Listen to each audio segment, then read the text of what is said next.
Welcome to Real Clear Politics on Sirius XM for Friday, January 3rd. I'm Andrew Walworth. I'm here with RCP President and co-founder Tom Bevan and Washington Bureau Chief Carl Cannon. And gentlemen, we have a speaker. Mike Johnson won the office on the second ballot. Pretty dramatic day on Capitol Hill.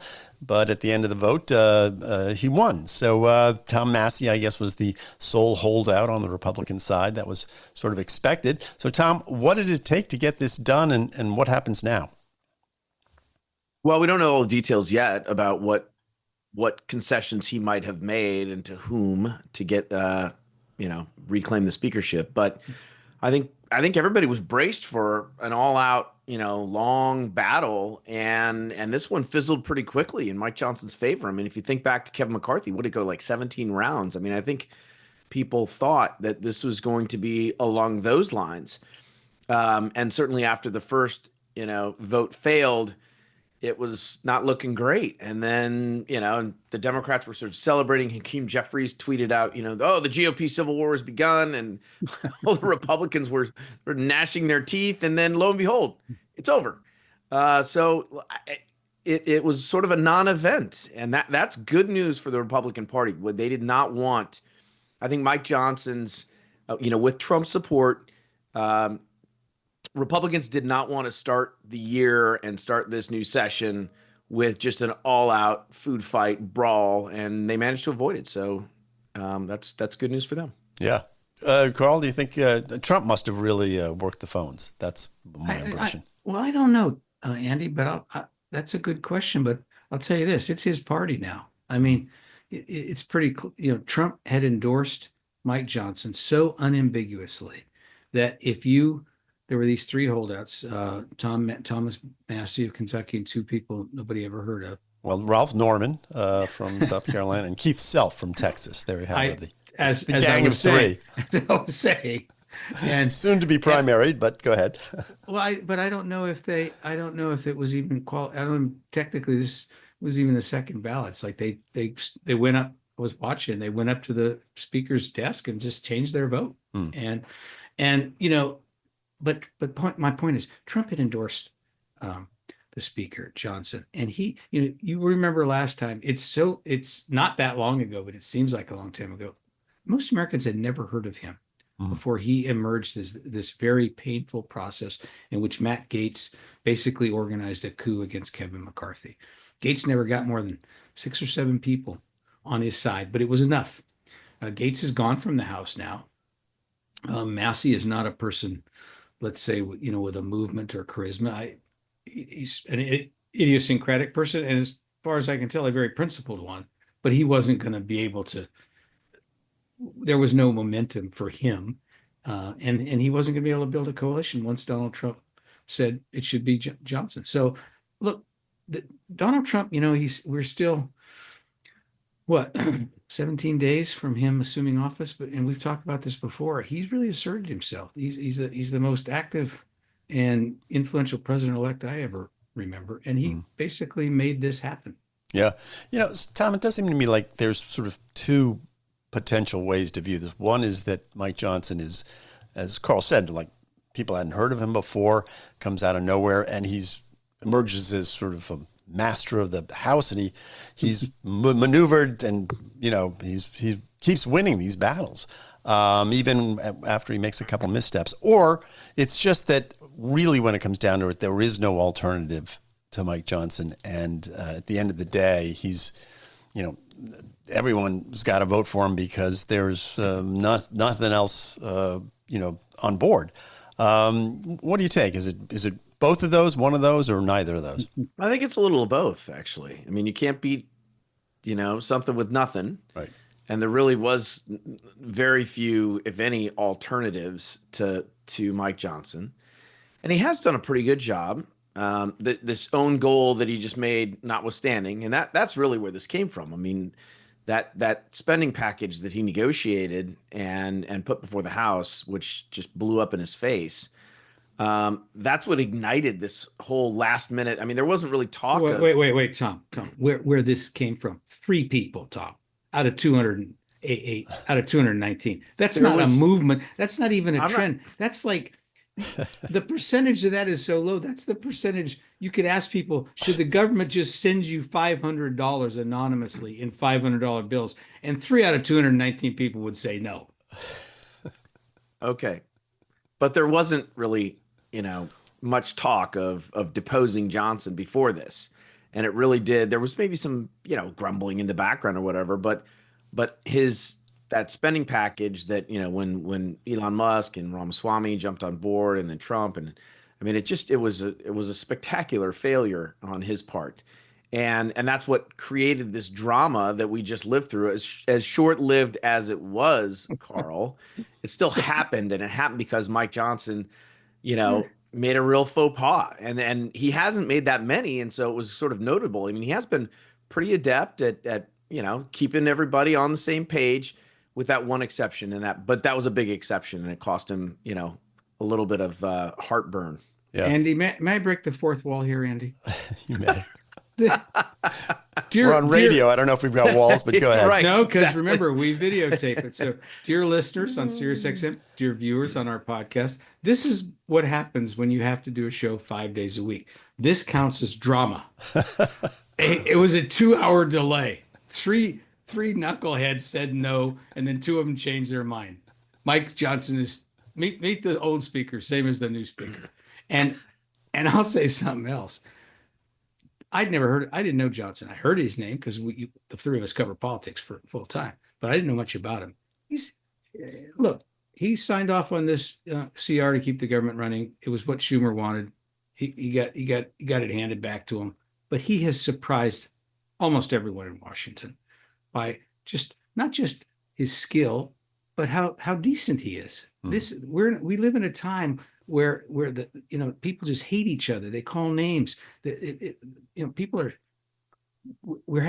our politics is one step above violence often. And here's a guy who's come in. He's been classy and respectful. He's very conservative, but I just think he's done quite a job. And all the Democrats voted for their guy. That's just the way things work now. But if you go and ask these Democrats, and I've talked to a couple of members, they've been impressed by Mike Johnson, and they say, he's far too conservative for me, but he's a man of his word, and he's a decent guy, and he's not a hypocrite. And anymore in American politics, that makes you a stick out. Yeah. Well, we do have a new Senate majority leader as well. It was not as dramatic, and I thought it was a kind of a dramatic day, Carl. I don't know if it was. You guys are overusing that word, but go ahead. Okay. But Anyway, Thune, let's talk about him. John Thune of South Dakota now has that job, steering the Trump agenda through Congress. That's going to include confirmation hearings. So, Tom, what do we expect from Majority Leader Thune? Yeah, I mean, it's going to be interesting to see how he manages. Obviously, Mitch McConnell is no longer leader, and I think rank and file Republicans are happy about that. Now, John Thune was part of the leadership in the Senate, and so he's kind of a McConnell guy. And so, maybe that's a slight improvement for the MAGA folks. But I think they're looking at him sort of skeptically, and they'll wait to see how he handles things. Thune is an interesting guy. After we started Real Clear Politics way back when, he was one of the first members I ever interviewed. Went to his office, and he's a standout basketball player and a super handsome, like cut straight from Central Casting.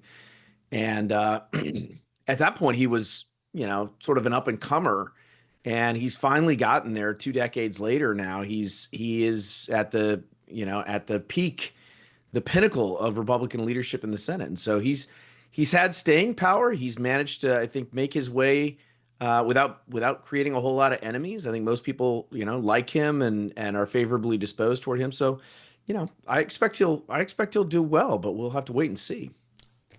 Carl, he's not full on MAGA, and he's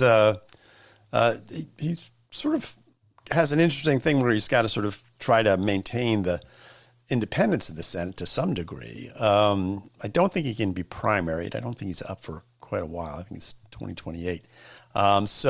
He's very popular. And he's very popular. Yeah. But again, I mean, is there sort of a line he has to walk here, preserving the rights of the Senate and the decorum of the Senate while also embracing the MAGA agenda? I think that's the right question, Andy. We'll see how this plays out.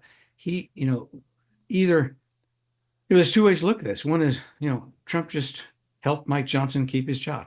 There's no question about that. The Senate's a little different cat. And will they line up in the Senate to do Trump's bidding, or will some of them start to see, especially after the first year, start to view Trump in a different way, namely as a lame duck, and establish themselves? The Senate's long been proud of its prerogative, and it's protected that. Whoever's in power, it's less than it used to be. But I don't know how this is going to play out, but I think you've asked the right question, and I think we should watch and see. There'll be times when Thune will have to resist the White House, would be my guess. We'll find out. We talked about yesterday these 5 controversial and interesting cabinet picks. How many of them will John Thune be able to shepherd through? Yeah, 4 or 5, all the 5. That's really the first test, isn't it, Tom? Is the confirmation process. Can I say one other thing before we talk about that, though? There's an interesting dynamic here. Mitch McConnell's still going to be in the Senate while Thune's the majority leader. Nancy Pelosi stayed in the House after leaving the Speaker. She was Speaker twice. Barack Obama broke with tradition and didn't leave Washington after he left office. And I wonder if this is, these are all career politicians. All they've ever done. It's all they ever know. But I don't know that it's healthy. People seem reluctant to leave the stage. And I'm also curious, Andy, the question you asked, how much influence, if any, does Mitch McConnell still have? That's a good question. Yeah. I would think less and less, but what do you think, Tom? Yeah, Mitch McConnell, I think, has very little power now. I mean, he was.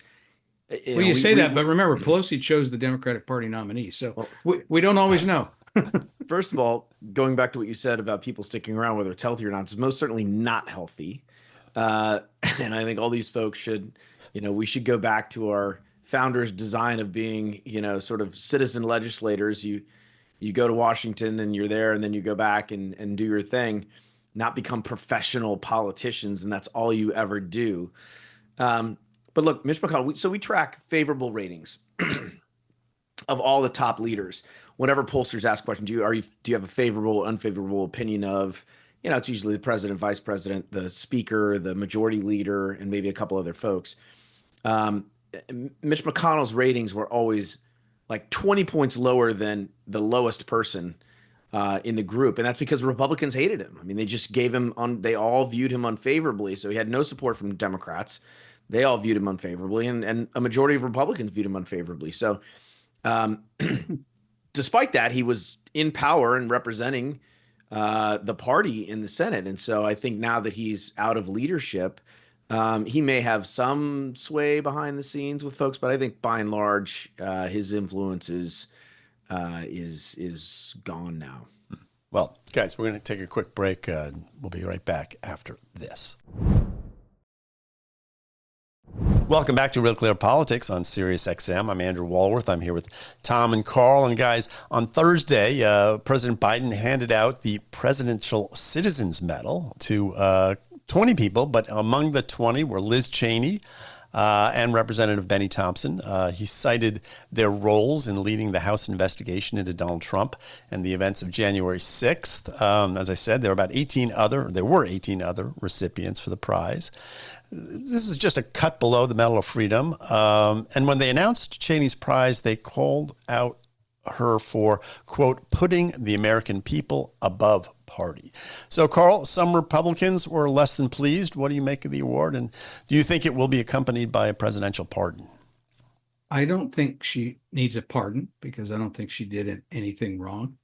I think that the medal was well deserved, and I think she has been, whatever reviews of January 6th or Donald Trump, a profiling courage. She gave up her seat in Congress. She sacrificed her career.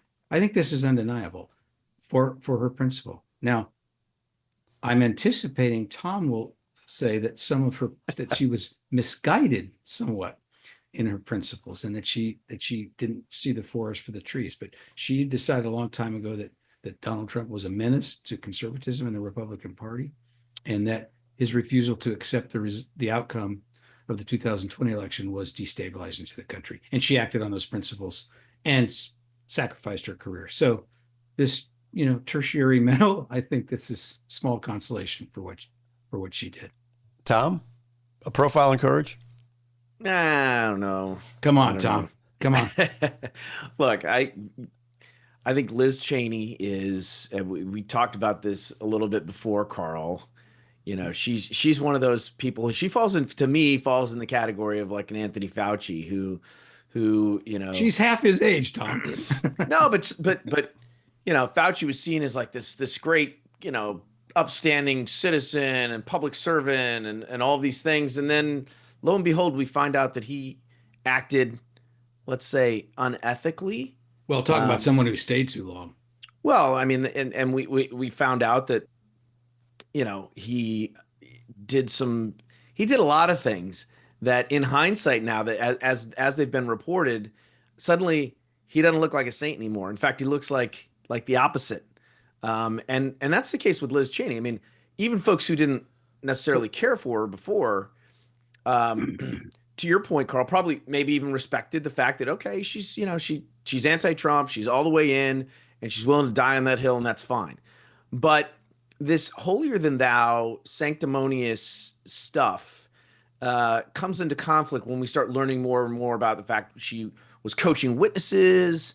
The January 6th committee, they withheld certain videos and promoted others. I mean, it was not the purest exercise, let's say, that whole committee, and she was in charge of it. I mean, she was the one who was spearheading a lot of the stuff. Nancy Pelosi really set the tone, and she rejected Jim Jordan and I forget the other person, and made it into basically a partisan exercise. Tom, I agree with that. And Liz Cheney played her part in that. I mean, I don't know that she was necessarily. I think, Carl, it's one of those things. She was so she hates Trump so much, and I firmly believe she believes he's a threat to democracy. She'd be nowhere near the Oval Office, and because that was her belief, it allowed her, or she rationalized doing things that probably weren't the most ethical in order to prevent him from ever taking that office again. And well, it turns out that ended up failing anyway. So, but I don't think she was. I don't think she acquitted herself very well. I don't think she did anything unethical. This idea where she coached witnesses, she called a witness, and that's what congressmen and congresswomen do before a hearing. There's nothing different about that. What was different was the nature of this hearing. You find out what the witness is going to say. You tell them what you want to emphasize. There's no evidence that I'm aware of that she tried suborn perjury or tried to get this witness not to tell the truth.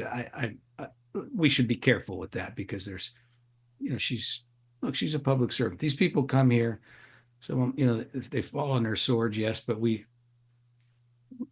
most of them, I still think are motivated by trying to do the right thing. We can disagree with them, but I don't think we should question their motives. Well, I have a sort of a more tactical question for you, Carl, which is this: is that I wasn't questioning her motive, Carl. It was very clear what her motive was.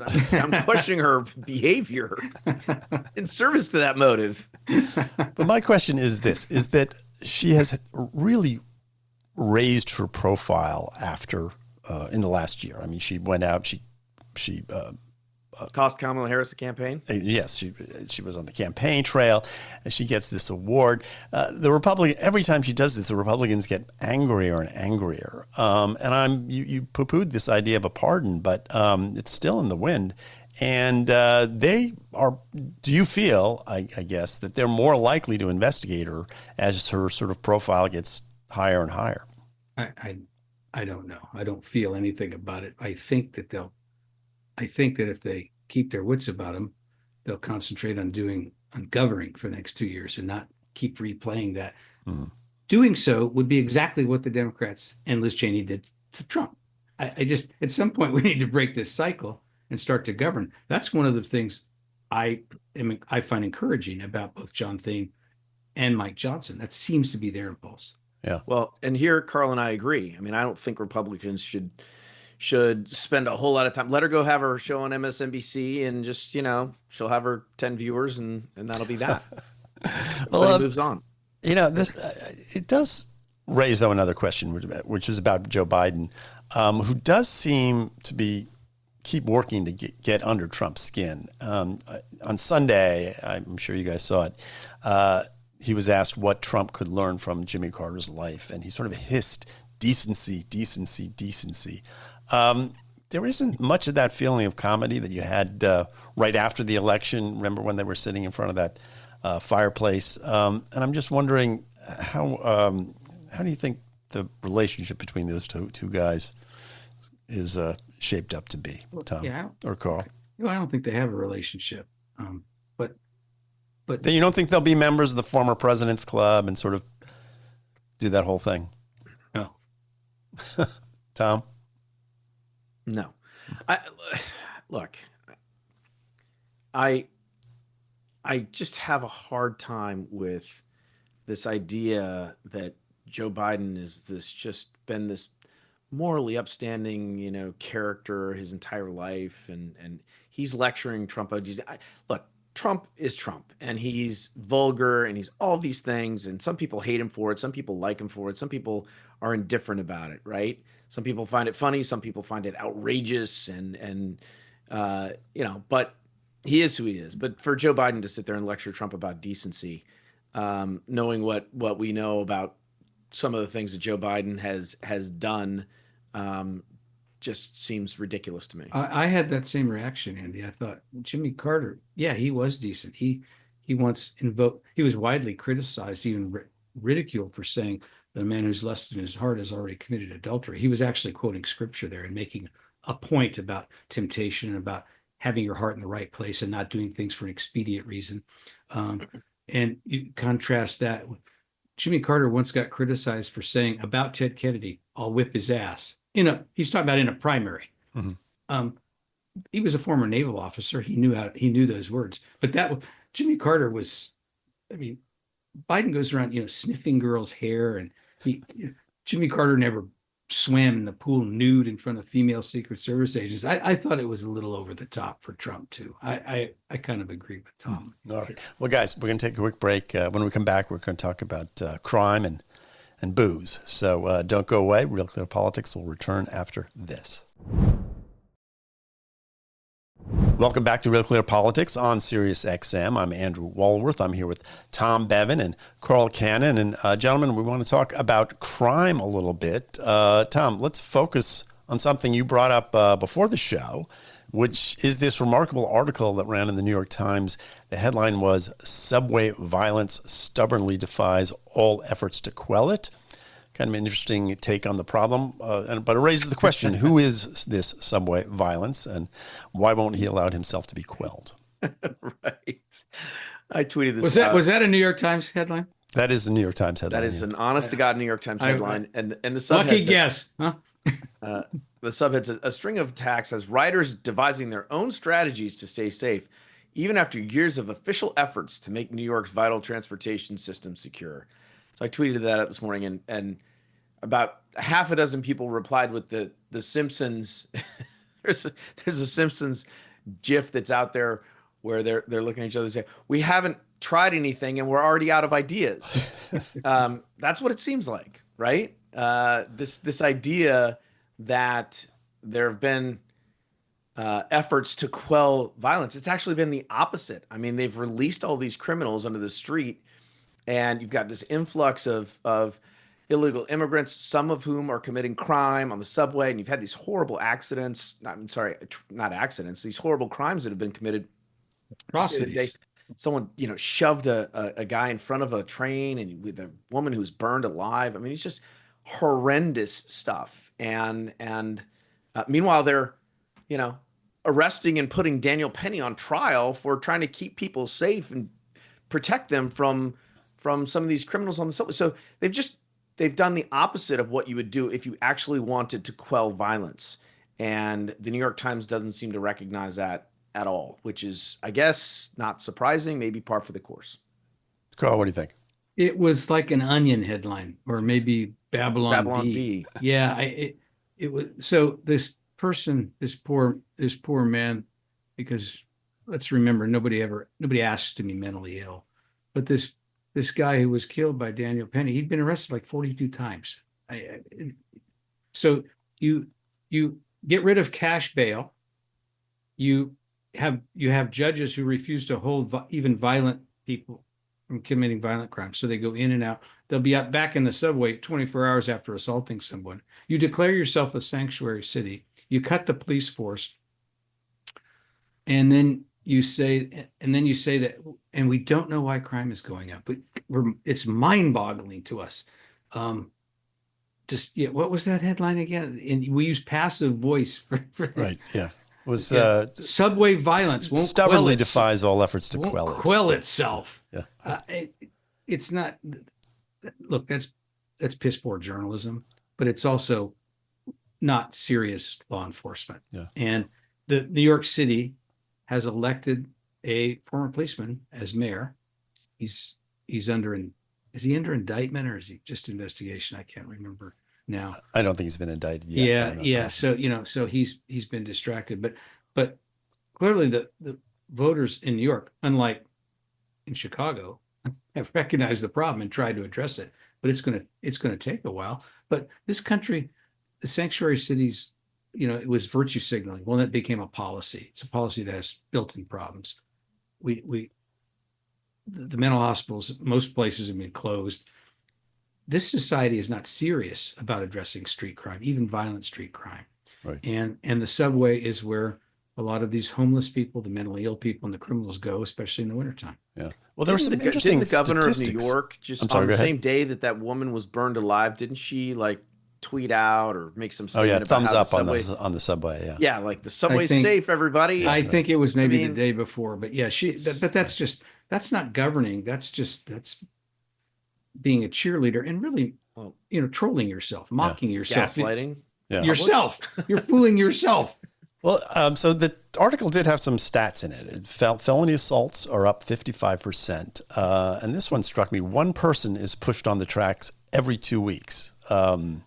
And it does raise the question, though, Tom, like other cities around the world don't have this kind of violence on their subways. And the clearest thing I could tell, one reason would be, in New York, and I go to New York now all the time to see my daughters up there, and we're on the subway a lot.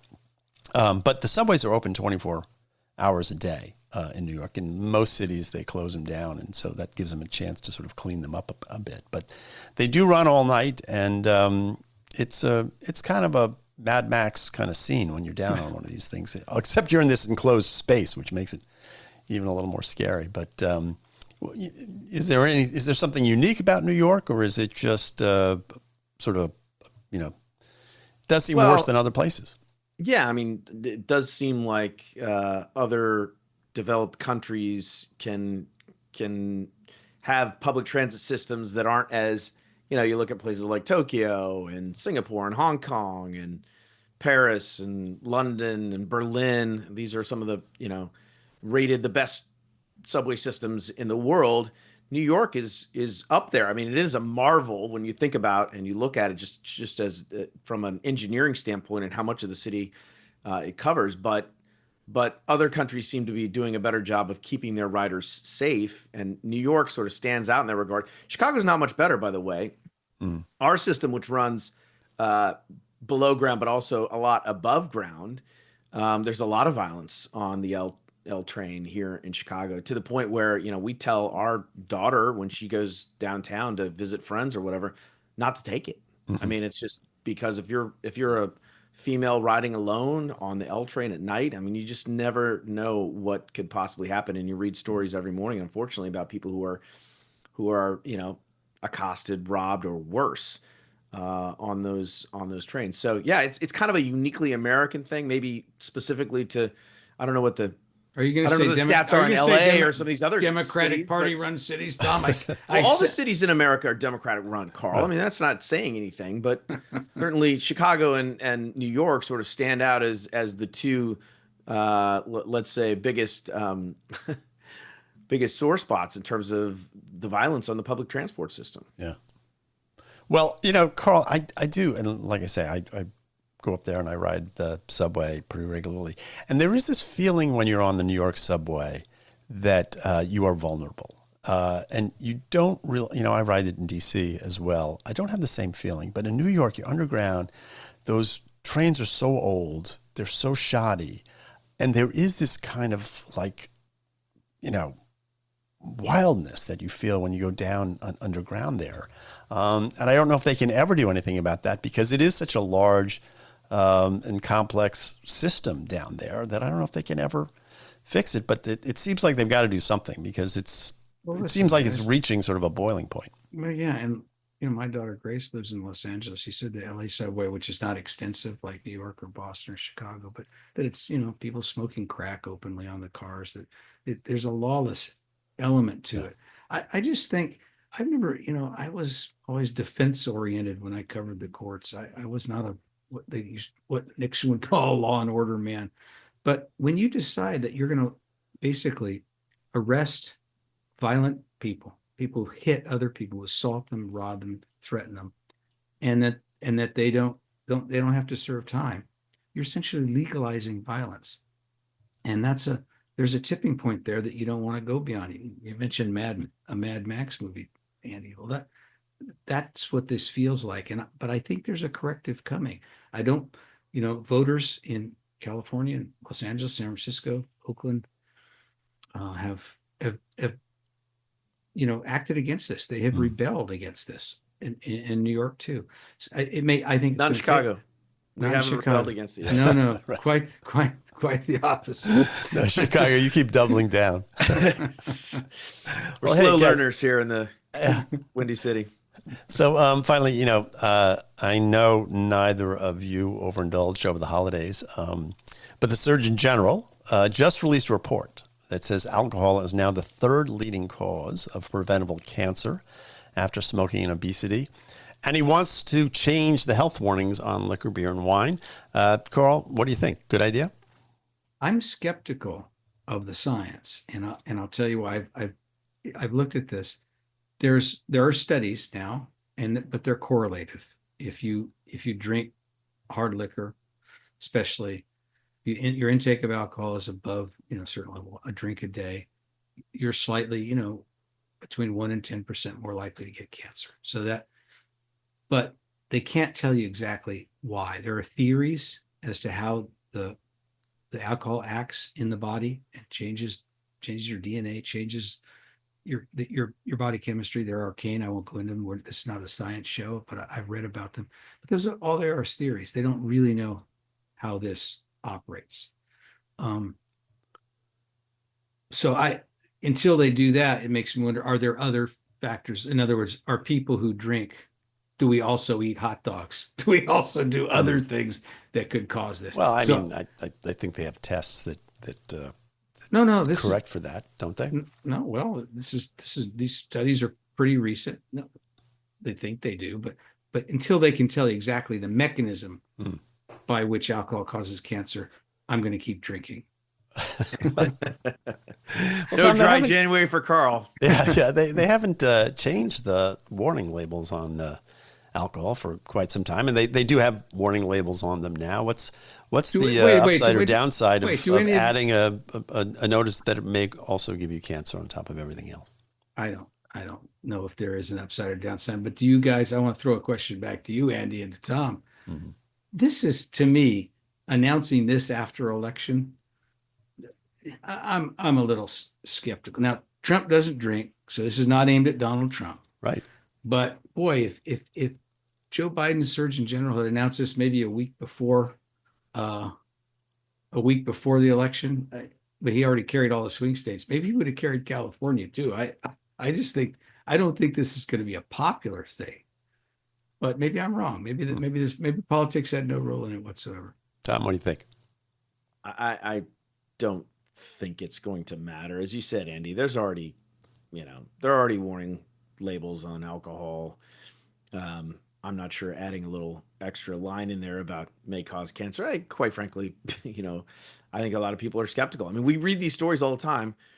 You'll read, well, a glass of wine every day helps prevent cancer. And then 2 years later, it's like, red wine causes cancer. No. It wasn't that it prevented cancer. It was that it prevented heart disease and strokes. That was the thing about wine. And that's still also hasn't been disproven, hasn't been proven. That's a theory out there. But you see but these more stories people all the time that things that you thought were fine become carcinogens, and things that we thought were carcinogens now are not. I mean, to Carl's point, I'm not, an expert on the science. I'm not even sure how good the science is behind any of this stuff. And quite frankly, I don't think the public's going to care. It's not going to stop anybody from having a beer or, drinking a glass of wine.